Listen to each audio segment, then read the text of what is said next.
किसी अर्जुन को श्रेष्ठ साबित करने के लिए हर युग में एकलव्य का अंगूठा कटाया गया है।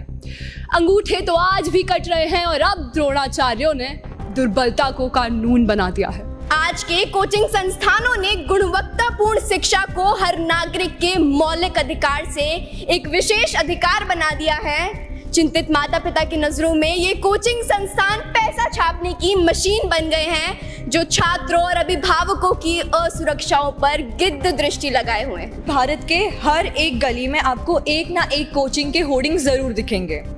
इनमें कितनी सच्चाई है हमें क्या पता। इसको ये लगता है कि वो उन्हें एंट्रेंस टेस्ट के लिए तैयार कर रहे हैं, लेकिन उनकी 12th का क्या, उन्हें अपनी सिलेबस में रीजनल लैंग्वेजेस भी ऐड करना चाहिए। The coaching centers have unplanned schedules with the students studying for 18 hours a day, 7 days a week with no time for leisure. Psychology के हिसाब से a student cannot study for 18 hours a day without going into depression, which can eventually lead him to suicide and feel lonely. Government को coaching centers के लिए एक timetable schedule करना चाहिए. In January this year, the Union Ministry of Education issued strict guidelines that institutions cannot issue misleading governments advertisements about guaranteeing ranks and good marks. फिर भी भारत के हर एक गली में आपको एक ना एक कोचिंग के होर्डिंग जरूर दिखेंगे। इनमें कितनी सच्चाई है हमें क्या पता। हम तो वैसे भी अंधे की लाठी नहीं, अंधे खुद बन चुके हैं। Greetings to the members of the House. Even today we witness instances where individuals have to give up their potential, akin to Eklavya's sacrifice. But this time, it's due to organizational corruption, biased schemes, paper leaks, and the mishandling of laws by modern-day Dronacharyas. Between 2019 and 2021, more than 36,000 students have died by committing suicide, and that is not a small number. Kota में रहना एक jail के समान है। यहाँ हमेशा दबाव बना रहता है और उम्मीदें बहुत ऊंची हैं। ये मेरे शब्द नहीं, ये कोटा के एक छात्र के शब्द हैं। महोदय, एक मामूली सवाल से शुरू करते हैं। कोचिंग संस्थान इतने जरूरी हो क्यों गए हैं? इसका कारण हमारी शिक्षा प्रणाली में है। उदाहरण के लिए जेईई परीक्षा को लेते हैं। कहा जाता है कि जेईई एनसीईआरटी पाठ्यक्रम पर आधारित है, लेकिन जाहिर सी बात है कि एनसीईआरटी काफी नहीं। पिछले 2023 में पिछले साल 14 लाख से ज्यादा छात्रों ने जेईई के लिए प्रयास किया, जबकि आईआईटीज में कुछ 16,000 सीटें ही हैं। अब इस श्रेणी का कंपटीशन होगा तो कोई छात्र अतिरिक्त कोचिंग की तलाश क्यों नहीं करेगा? एक सवाल हमें यह भी पूछना चाहिए कि ये परीक्षाएं पूरी तरह स्कूल के पाठ्यक्रम पर आधारित क्यों नहीं है।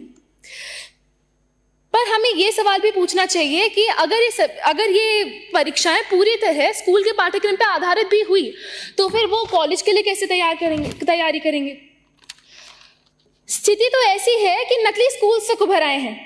सभापति महोदय, कोचिंग संस्थानों की मांग हमारे सिस्टम ने ही बनाई है और इन संस्थानों ने शिक्षा को एक व्यापार सा बना दिया है।